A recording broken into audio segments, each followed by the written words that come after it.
Assalamualaikum warahmatullahi wabarakatuh. Kami dari kelompok 5 akan mempresentasikan hasil tugas kami yang berjudul Food Gel and Jelly Mechanism.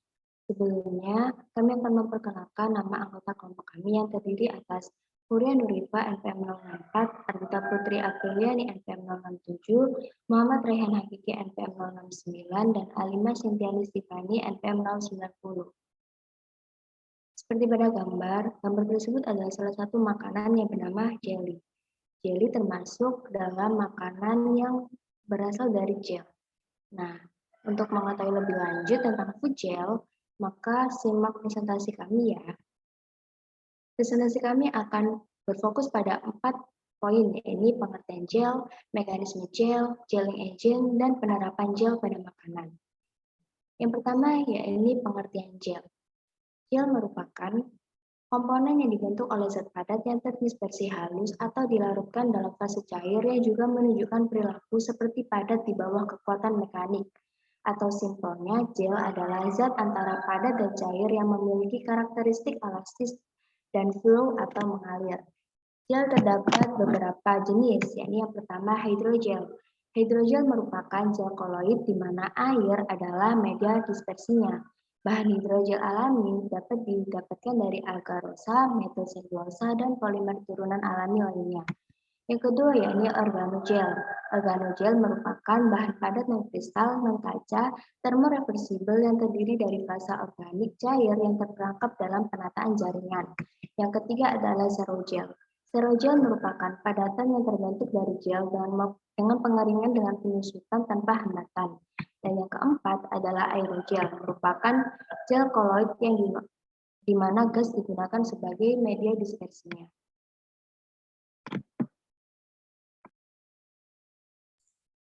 Yang kedua, kita akan membahas mengenai mekanisme gel. Bahan pangan yang memiliki peluang untuk menghasilkan gel tentunya akan melewati proses tertentu, sehingga akan dihasilkan sebuah gel. Nah, bagaimana prosesnya? Mari kita bahas di slide selanjutnya.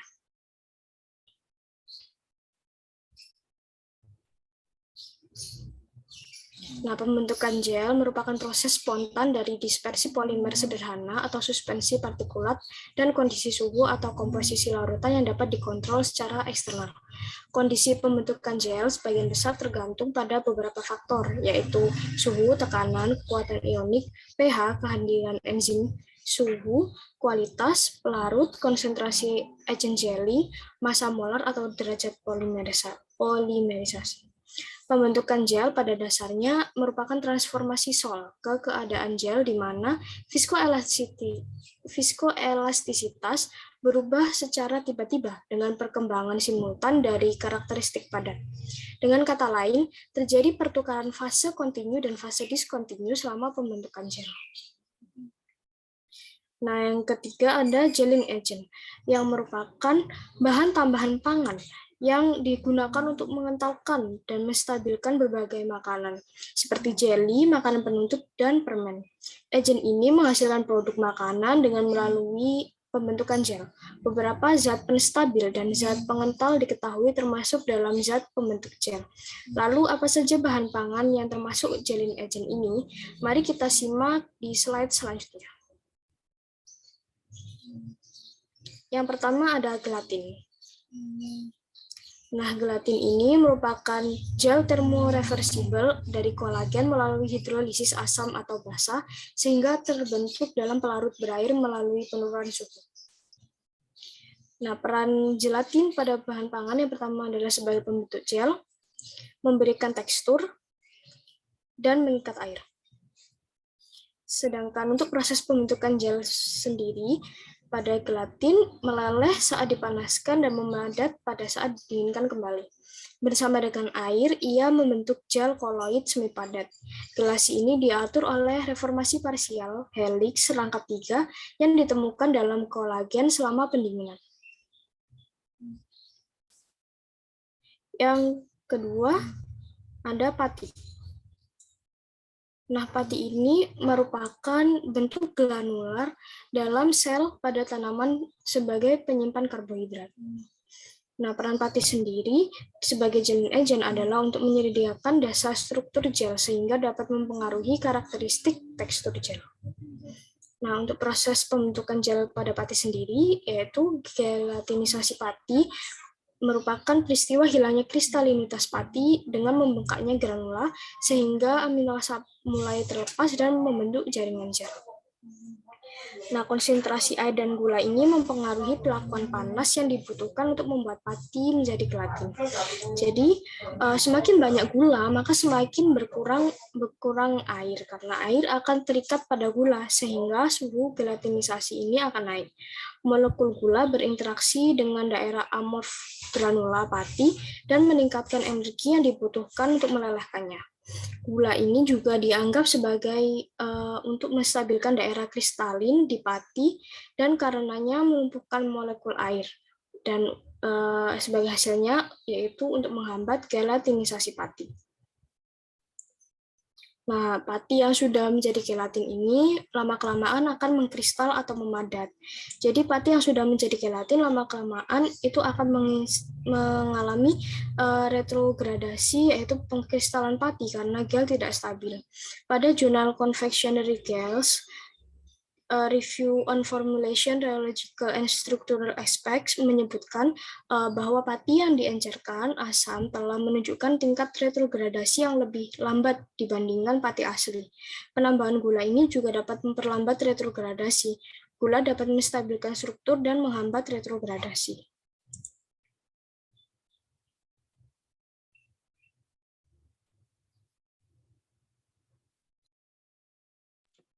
Selanjutnya adalah pektin. Pektin merupakan polistruktural sel yang membantu memperkuat struktur selulosa dasar dinding sel tanaman. Proses pembentukan gel dilakukan dengan penambahan pektin dan gula dalam aliran tipis ke air yang diaduk dengan baik. Saat pektin menyerap air, campuran akan mengental. Ada dua faktor yang mempengaruhi proses gelasi. Proses pengasaman ke tingkat pH yang benar, dan yang kedua konsentrasi gula terlarut. Yang selanjutnya, asam makanan. Asam makanan ditambahkan pada pektin dan akan membantu pembentukan gel. Asam makanan organik yang umum digunakan adalah asam sitrat, asam malat, asam laktat, asam tartarat, asam adipat, dan asam fumarat. Asam ini akan membantu pembentukan gel yang ditunjukkan dengan penggumpalan cairan seperti yang terjadi pada tahu. Next. Yang selanjutnya adalah agar-agar. Agar-agar adalah karbohidrat dengan berat molekul yang tinggi yang mengisi dinding sel rumput laut. Agar-agar tergolong kelompok pektin dan merupakan suatu polimer yang tersusun dari monomer galaktosa. Proses pembentukan gel agar adalah proses termoreversibel dan terjadi hanya karena pembentukan ikatan hidrogen. Gel terbentuk karena pada saat dipanaskan di air, molekul agar-agar dan air bergerak bebas.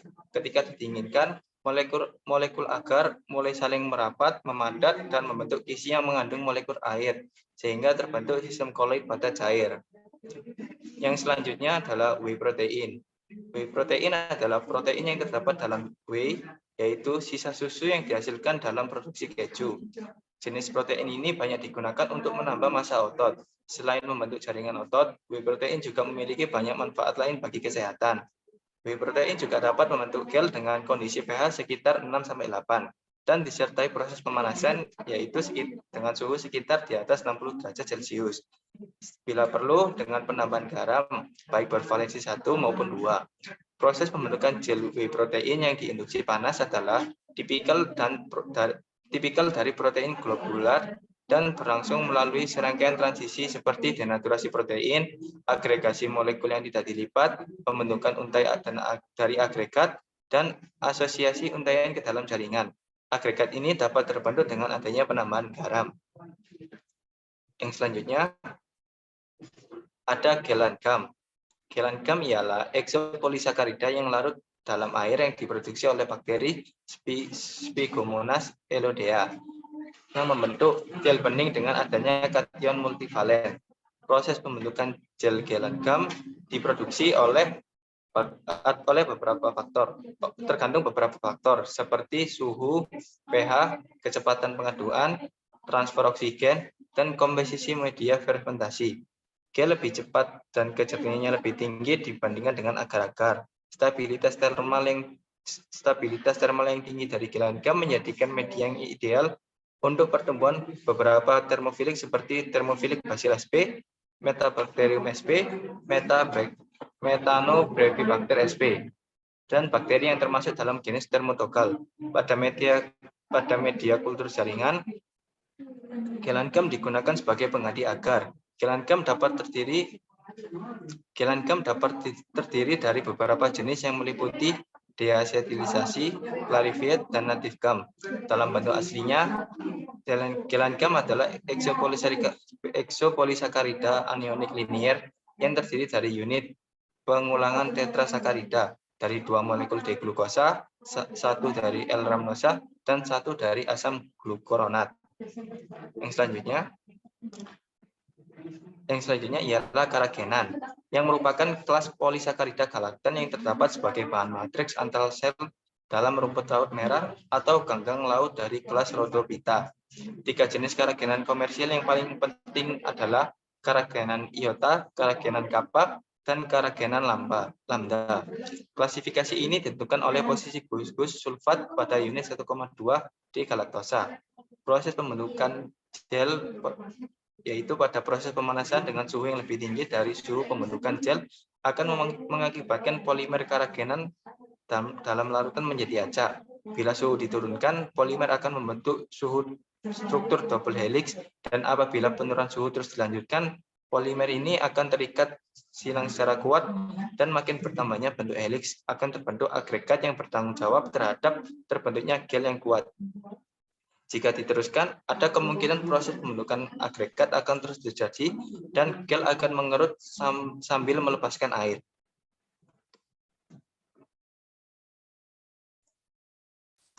Oke, yang gelling agent yang terakhir ada alginat. Alginat merupakan salah satu jenis hidrokoloid, yaitu sistem koloid polimer organik di dalam air. Alginat dapat diekstraksi dari rumput laut coklat seperti Sargassum sp dan Turbinaria sp. Nah, proses pembentukan gelnya itu, gel terbentuk pada penambahan kation polivalen pada pH rendah kurang dari 4. Residu asam gluronat memberikan konformasi melengkung yang menyediakan situs pengikatan yang efektif untuk kation. Kekuatan gel juga tergantung pada sifat kation divalen. Terdapat 3 metode yang dapat digunakan untuk pembentukan gel alginat ini, yaitu metode difusi, metode internal, dan metode pendinginan. Nah, metode yang pertama yaitu difusi merupakan teknik yang paling sederhana dari ketiga metode tersebut di atas, di mana pembentukan gel dilakukan oleh ion-ion kalsium melalui proses difusi ke dalam larutan alginat. Yang kedua ada metode internal. Nah, metode internal ini dikenal pula dengan istilah bulk setting yang dilakukan pada suhu kamar, di mana kalsium dikeluarkan dengan kondisi yang terkontrol dari dalam sistem.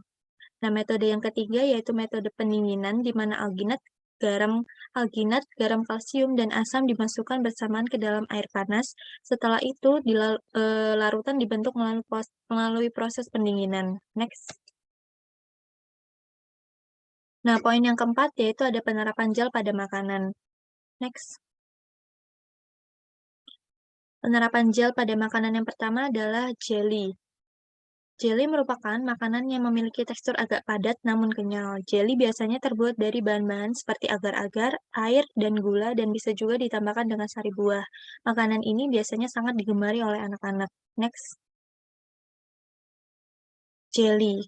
Jelly sendiri terdiri atas beberapa komponen, yaitu yang pertama adalah bahan pembentuk gel atau gelling agent. Nah, bahan pembentuk gel ini digunakan untuk menciptakan tekstur jelly. Bahan yang biasa digunakan yaitu agar, pati, pektin, gelatin, alginat, dan gum. Semua bahan tersebut pada prinsipnya sama. Ketika dilakukan suatu perlakuan, bahan tadi akan berubah menjadi bentuk gel. Mekanisme pembentukan gel sudah dijelaskan pada slide sebelumnya. Lalu komposisi jelly yang kedua ada air. Bahan kedua yaitu air ini berguna dalam membantu pembentukan gel atau plasticizer. Air dapat mempengaruhi sifat-sifatnya, menyebabkan menjadi seperti kaca, kenyal, atau kental dengan mengubah suhu transisi gelas. Nah, komposisi yang ketiga ini ada bahan tambahan lain, yaitu seperti sukrosa, sirup glukosa, asam makanan, perasa, dan pewarna. Pertama yang dibahas yaitu sukrosa. Nah, sirup sukrosa ini biasanya dalam bentuk kristal digunakan untuk pemanis. Produk jelly seringkali mengandung lebih banyak sirup glukosa daripada sukrosa. Sirup glukosa stabil dan dapat mencegah pertumbuhan mikroba sehingga kembang gula tidak mengalami fermentasi, pertumbuhan jamur, atau pembusukan mikrobiologis lainnya selama masa penyimpanan yang lama. Nah, lalu ada asam makanan. Asam makanan ini berfungsi untuk membantu proses pembentukan gel atau bisa dimasukkan dalam gelling agent atau bahan pembentuk gel. Nah, selain itu, asam ini juga akan menciptakan cita rasa masam pada jelly yang dihasilkan. Kemudian begitu pula pada perasa dan pewarna yang ditambahkannya itu bertujuan agar jelly lebih menarik dan dicintai oleh banyak orang karena rasanya bervariasi dan warnanya yang menarik hati. Kemudian ada proses pembuatan. Nah, proses pembuatan jelly ini terdiri atas 3 tahap, yaitu yang pertama adalah pencampuran dan pemanasan. Proses ini itu bertujuan untuk membentuk gel dari bahan makanan pembentuk gel seperti pati. Pati ini akan dimasak hingga terbentuk gel. Metodenya beragam, bisa menggunakan cara konvensional, metode jet cooker, atau dengan metode memasak melingkar. Nah, proses selanjutnya yaitu pencetakan. Pencetakan ini bisa dilakukan dengan metode extruder atau bisa juga dengan pencetakan injeksi. Kemudian proses yang selanjutnya ada tahap pengeringan atau stoffing yang bertujuan untuk mengurangi kadar air di mana aktivitas pengeringan pada suhu kamar dilakukan selama 4-6 hari atau dengan pengeringan oven itu selama 2-3 hari. Next. Nah, yang terakhir itu ada tahu. Tahu ini adalah produk paling populer dan serbaguna yang terbuat dari susu kedelai. Tahu adalah makanan padat nutrisi, bebas kolesterol, rendah lemak jenuh, dan dikemas dengan porsi mineral yang baik. Tahu itu dapat dibagi menjadi 2 kategori utama, yaitu tahu yang tidak dipres atau sutra, dan yang dipres atau yang keras, yang berbeda teksturnya. Nah, proses pengepresan selama produksi tahu yang keras atau ekstra keras sangat mengubah komposisi gel, yaitu protein dan kadar air. Nah, dalam proses pembuatan tahu, jenis koagulan yang digunakan selama produksi tahu itu mempengaruhi sifat tekstur dan retensi isoflavon dalam tahu yang keras. Next. Nah, ini daftar pustaka yang kami gunakan untuk presentasi. Jadi ada 4 jurnal yang kami gunakan. Next. Oke, sekian presentasi dari kelompok kami. Mohon maaf apabila ada kesalahan. Wassalamualaikum warahmatullahi wabarakatuh.